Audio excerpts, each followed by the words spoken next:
Hey friends, welcome back to my channel. We just completed another homeschool year, the 2023-24 school year. And so every year I like to sit down and just give you guys a little review how our year went, specifically just reviewing the curriculum that we used. So this year I had an 8th grader, a 6th grader, 5th grader, 3rd grader, and kindergartner. So yes, this was a very busy year. Every year something changes. It's like some new level of homeschooling. So for this year, my youngest was in kindergarten, and so that was different. That I had 5 kids all doing school. No babies, no toddlers, just 5 kids, all homeschooling them.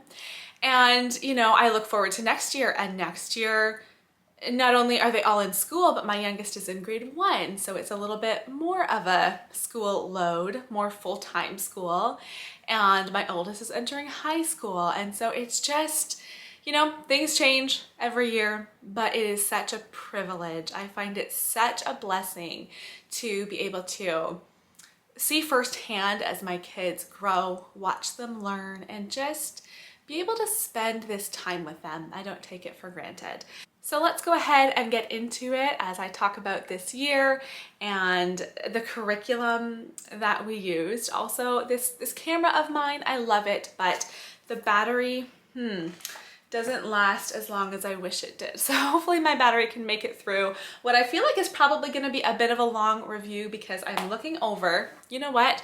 Why don't I just quickly show you? Here's what's beside me.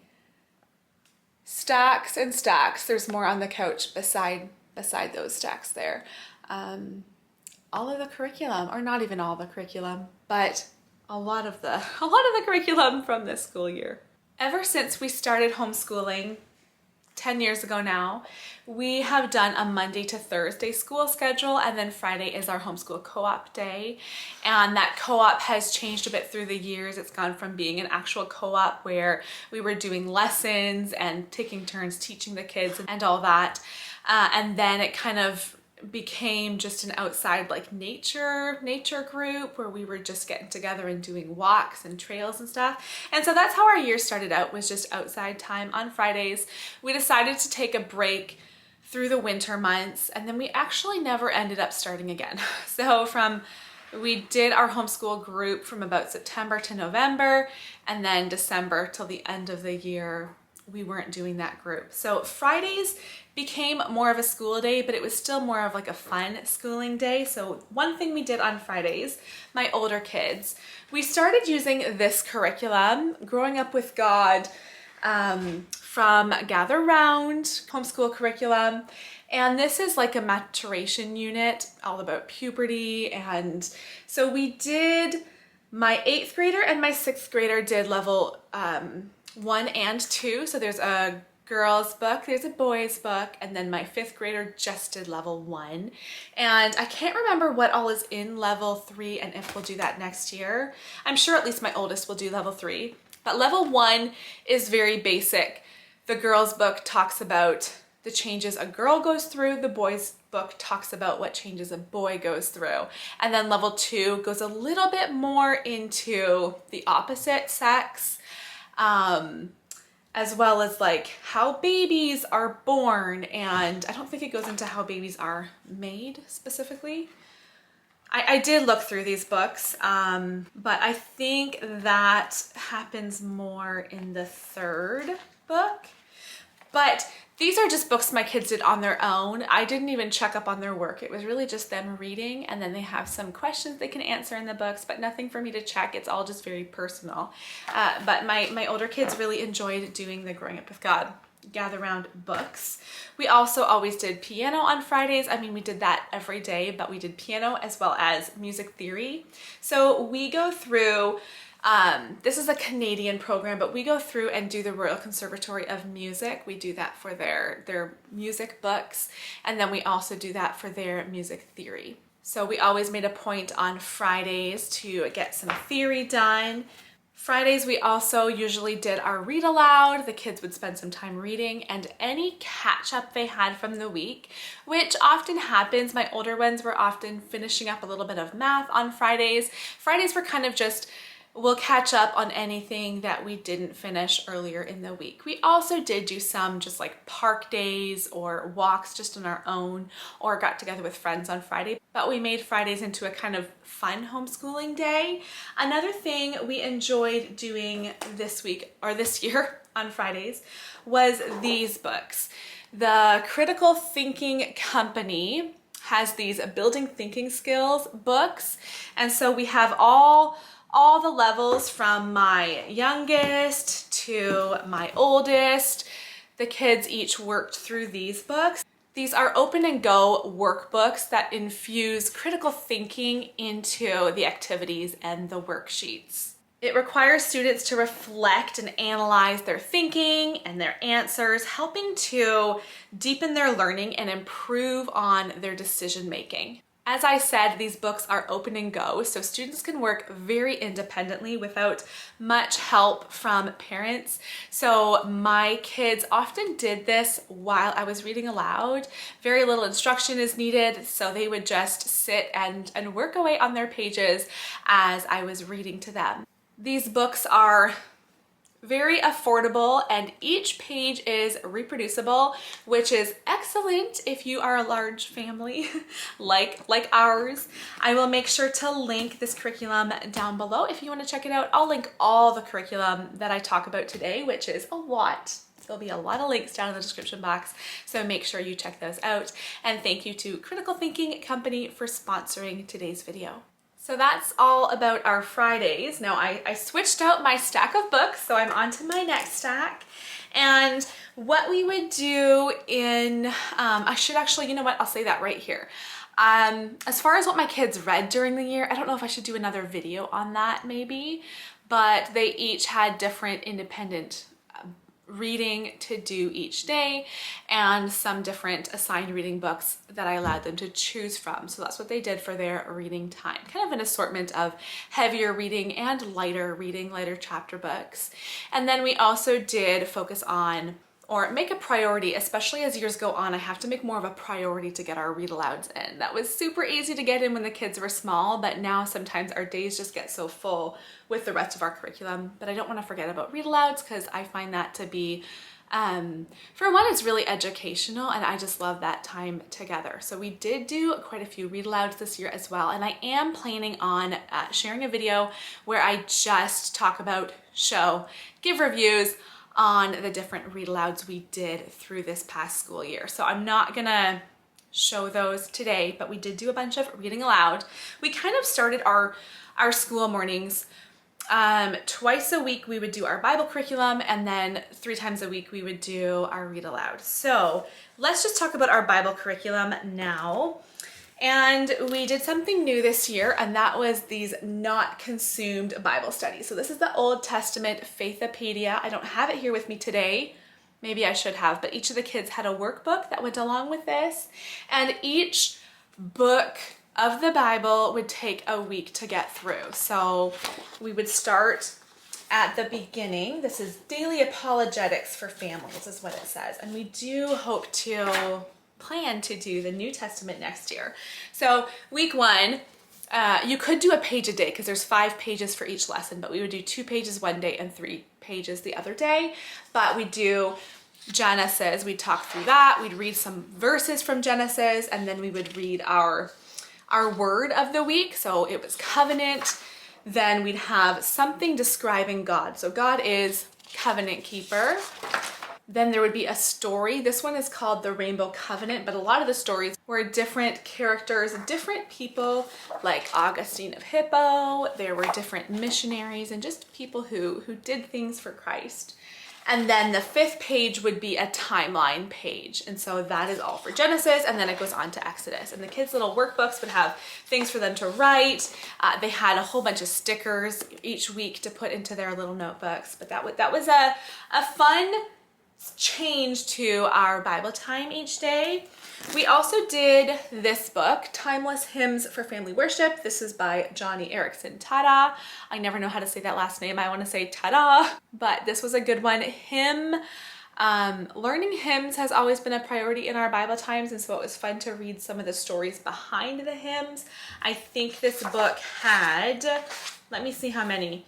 18 hymns. So some of the hymns that would only have a couple of verses, maybe we would do that in 1 week. Some of the hymns had 4 verses, and so we would take 2 or 3 weeks, because I wanted the kids to really get comfortable learning the hymn and just starting to memorize, obviously, the tune and the words as well.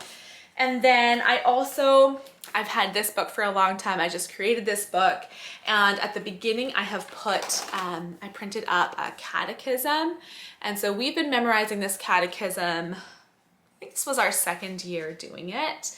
And so every week we would learn a new question or 2 and its answer. And then I also, in the back of this book, have some verses typed out. And so every week we would also learn, work on memorizing a new verse. Some of these verses would take a week, some would take 2, but we would write it on the whiteboard. We'd work on it every day and work on it until all 5 of the kids, or at least the oldest 4, could recite. So that's how our Bible time looked.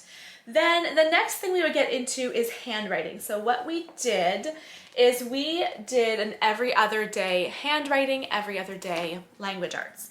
So for handwriting, I'm gonna insert a whole bunch of flip throughs. I mean, I'm sure you're already seeing it as I'm talking here, but a lot of flip throughs of all of these books. So my youngest 3 kids did Handwriting Without Tears. This is a curriculum we have really liked ever since the beginning. So we really enjoy this curriculum. I love how it's laid out. I love the pictures they can color. I love the hints and the helps for how to form their letters, little sayings that'll help them remember how to form the letters. And I would keep using this one up to the top levels for sure, but it just goes to grades 4 or 5. And so my older ones had to use a different curriculum, but my younger one just learning how to form letters correctly, and then my other kids learning how to write in cursive. So my older kids, who have phased out of Handwriting Without Tears, did the Good and the Beautiful handwriting, which I like too. It's done well for older kids. And so that was our handwriting curriculum. My daughter Zara, who is in 3rd grade, I also got her to do Explode the Code this year. This is a curriculum we have used in the past. We hadn't used it for a few years, but I decided to go back to it this year.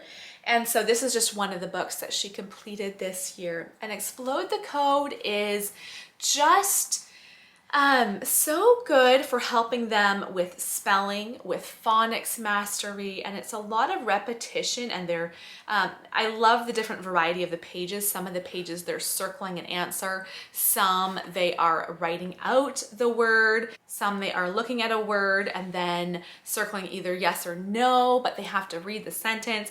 It's just great. My daughter really enjoys this. I wouldn't say it's really hard for her, but the repetition has really helped. Her spelling has come leaps and bounds this year through many different parts of our curriculum. But I would say that this Explode the Code curriculum has really been a big part of that. For language arts, we had all of the kids in the Good and the Beautiful language arts this year. I don't have all of my kids' books, but I have 3 here. And most of my kids are a level or 2 behind their grade level in these language arts books, which I've talked about this before. I have a whole video where I talked all about how I teach language arts to my kids, and I just think that reading and writing is important at the beginning, and I don't push grammar and vocabulary and all that stuff as early. But we do enjoy the language arts curriculum. There are a lot of fun aspects to it. It includes art and geography and all of the language arts aspects, spelling and vocabulary and grammar and writing and editing. So much packed into this curriculum, and it's been really, really good. Now, my youngest, we started him on language arts, the kindergarten level. This was my first time using the kindergarten level of language arts. And oh my goodness, I loved it. It made me a little bit sad that he's my youngest and that's the only time I get to use this curriculum, because it was great and so much fun. My son loved doing the cutting and pasting and just the different activities for rhyming words and answering questions, you know, these pictures where he'd have to read all the sentences and circle which sentence describes the picture. And it was just so much fun. He loved doing language arts. So that was the Good and the Beautiful Language Arts, which all of my kids used this year. Another thing we do enjoy for language arts is the computer program Night Zookeeper. We have been using that for a few years, and it's not something we use daily, but it's just kind of a fun addition to language arts. You know, once or twice a week, the kids would go on there, and again, it involves all the different aspects of language arts, but it's in this fun format with games and activities, and that's a really fun program. Now, my kindergartner, he used this program, Teach Your Child to Read in 100 Easy Lessons. My kids, for the most part, have learned with this book. My oldest learned with a different book, the Teach Ordinary Parents Guide to, what is it called? The Ordinary Parents Guide to Reading? Something like that. I feel like I'm saying it wrong, but similar to that. And I've had questions about which one I prefer. I much prefer this curriculum, the Ordinary Parents one. If your child is older, learning to read, like maybe 7, 8 or older, then that program might work well. This one's a lot more fun for the young ages. And so we really enjoy this one. Now, I wouldn't say my kids have all just like gone through it really fast. Like even Wesley, he's a good reader. So here's the thing I have to remind myself of. When they are finished this book, they're supposed to be at about a grade 2 level of reading. Wesley just finished it last week. And yeah, I would say his reading probably is that level because he has come so far with reading. Like all of a sudden the world just seems like, what am I trying to say? The whole world is open to him. We're driving along and I'm always hearing him sound out signs and store names and all that. So it's just so fun. I can't believe I've just taught my last kid to read. That's hurting me this year. Like the last child to teach to read, the last child to teach how to write his name, next year I won't have a kindergartner. Never again will I have a kindergartner. It's tugging on my heartstrings a little bit. But kind of went off on a rabbit trail there. So the way these lessons work, they start small and then the lessons quickly become a lot. The stories get long, the words become smaller. And so with most of my kids, what I've done is we just kind of go through this book until it's work, until it feels like, okay, this is just a lot of work. It's too much. We pair it, of course, with with handwriting or with just reading Bob books, with the Good and the Beautiful Language Arts. And so sometimes we'll take a little bit of a break from this until, they've just done more repetition with like word flashcards or, just the little easy readers. And then we come back to it. So we did that with Wesley. We probably did like a lesson a week for quite a few weeks during the winter, until I felt like, okay, he's really picking this up. Now we're going to be able to motor through this book again. So it did take us about a year to get through that book. Now, okay, is that all I wanted to talk about? So that is handwriting, Bible, and language arts. Okay, the next thing I want to talk about is our unit studies. We've been doing the Gather Round unit studies now for I have a hard time remembering if this is our 3rd year or our 4th year. I'm pretty sure we started in 2020, so this must be our 4th year using the Gather Round unit studies, and we love them. We really do. I would say as years have gone on, we've kind of added more to the curriculum, or not to the curriculum, more to our school days where we're doing less of the unit studies. So I think I'm saying that wrong. We still do the same amount of units. We did 6 units this year. I'll show you in a second all the units that we did. But at the beginning, we were doing all the work pages in the books. We weren't adding language arts to our curriculum. We weren't really adding anything besides math. But as time goes on, I really enjoy doing a separate language arts curriculum. So then we stopped doing all of the language arts pages in this Gather Round curriculum. So let me just go ahead and start showing you all the units we did, and then I'll talk through it. So I don't know if these are in the right order, but I'll just go through them. So one unit we did was ancient civilizations. Different units have a different focus. Some are definitely more history focused, some more science. So ancient civilizations, obviously more history heavy, and it was great. I would say, so some units, we can go through all 20 lessons and it never gets old. Those are a gem. Those are gems to find. I would say a lot of them, this isn't a bad thing, but by the time we get to lesson 15 or 16, it's like, okay, we're about done with this one, because some of the information just starts to get a little bit repetitive. You just feel like, okay, I'm done with this unit. I am so ready for a fresh new unit. So this one was good. I don't remember, this was in the fall, I think, so I can't even remember if we got a little bit tired of it by the end. I would say some units are more advanced, so this is one of those. My third grader had a hard time getting much from this unit. My older ones, especially my oldest son who loves history and science, loved this unit. So obviously some of them are going to hit a little bit different. Some kids might enjoy it more than others. Another one we did was Africa, and the continent unit studies we love. What is happening with my camera? Is my battery dying? All of a sudden it went dark. We have done all of the continent units, Africa, Europe, Asia. I would say those are some of our very favorite units, and this one was just great. It's nice and it's a lot of information, but it's light enough that all of my kids enjoy it. We also did transportation. This one was good. Again, I would say maybe it's a little bit heavy for my younger ones, but I don't know, actually I really enjoyed this one. No, we really enjoyed this one. We watched a lot of videos with this unit. So every unit has, there are unit resources on the Gather Round website or on the app where you can access a lot of videos that are approved, like they've been approved to be like kid appropriate videos. And factual information that go along with the unit. So we did watch a lot of videos with that one. Intro to Psychology, loved.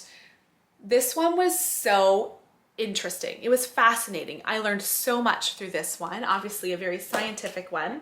Rocks and Minerals was great. I would say we all enjoyed this one. This was one that definitely got repetitive by the end, by the time we had done like 12 lessons, I thought this one could almost be a 12 lesson unit because there's just a lot of information and it just feels like it's repeating. And then the most recent unit we did, so none of these units I'm saying we didn't like. We learned something in all of them, but we obviously have favorites. And this one right here, which we ended with, this one may have been our favorite of the year. Why we loved this one, the National Parks of North America. And so I'm not really explaining this curriculum well. This is my teacher book. Each of my kids had a workbook for each unit that they would do, different levels for each of them. Like my oldest had the middle school book, my next two had the upper elementary book, my fourth had the early elementary book. I will say Wesley, I started off the year not even printing up a book for him, and then the second half of the year I did print up a book for him. I probably shouldn't have, because by the time he was done his math, reading, and writing for the day, he didn't really sit and listen to the lessons. If you have a kindergartner or first grader who loves to color, there is a lot of coloring and just fun little worksheets to do, but I found that he didn't really get into it, so it was mostly for my four oldest. But for one, we went on a road trip in September and we did this. We went to a whole bunch of different national parks. We were away for 3.5 weeks. And so some of us, as we were reading this, it's a family with a minivan pulling a tent trailer, like it was us, and just all the different stories. It was so relatable. So the story goes through explaining this family's trip.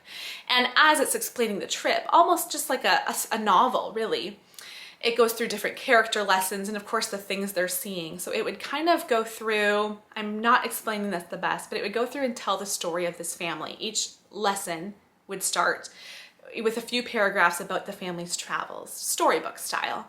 And then it would say, okay, and here is the park flora and fauna. Here's what you'll find at this park. And just very informative.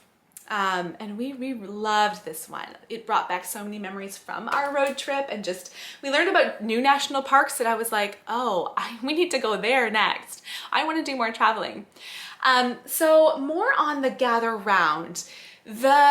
The kids each had their own notebooks, and like I said, in the past we would do all the pages. They would have probably 5 work pages for each day, for each lesson. And we did start doing less of that this year because we weren't really doing the Bible pages because we already have a Bible curriculum. We weren't really doing the language arts pages because we already have a language arts curriculum. So we basically did the history pages, the science pages. The kids were doing 2, usually they do 3 work pages a day because they'd also do the notebooking page. For my oldest, he loves sitting and listening to these lessons. He really enjoys it, but I wanted to get him a little bit more history and science curriculum apart from this. And you can decide how to use this curriculum, but that's just how we've been using it this year. So all I did for his workbook was just print up the notebooking pages. He did the notebooking page each day, and that was all he did as far as gather round goes. I guess the next thing I should talk about is math. So Wesley, my kindergartner, actually, he loves math and he excels at math. So he actually did this entire primer Math UC book, and he also got 2/3 of the way through the grade 1 book. So next year I expect we'll do kind of the same. We'll finish grade 1 and he'll probably make it through grade 2 because math just clicks for him. But we have done Math UC for all 5 of our kids in kindergarten, grade 1 and grade 2, and we just love this curriculum. Once they get to the grade 3 level, teaching textbooks starts. And teaching textbooks, the independence my kids can have doing their math, I just really, really like that. And so all of my kids have gone from Math UC to teaching textbooks when they're at the grade 3 level. So all of 4 of my older kids did teaching textbooks this year, and I would say it went well. My older 2 had a few struggles that we had to help them through. My oldest, he has been asking and asking to please do math in a book again. So teaching textbooks is on the computer. It's an app. It can be on your iPad, your computer, probably could be on your phone. I don't think that would be optimal with the small screen, but they do their answers on there. They have to enter their answers and they immediately get, either it's right or it's wrong. But my oldest has been asking to do a workbook this year, so I don't quite know what we're gonna do about that. There might be a switch made before this year, but our older ones all did well with teaching textbooks.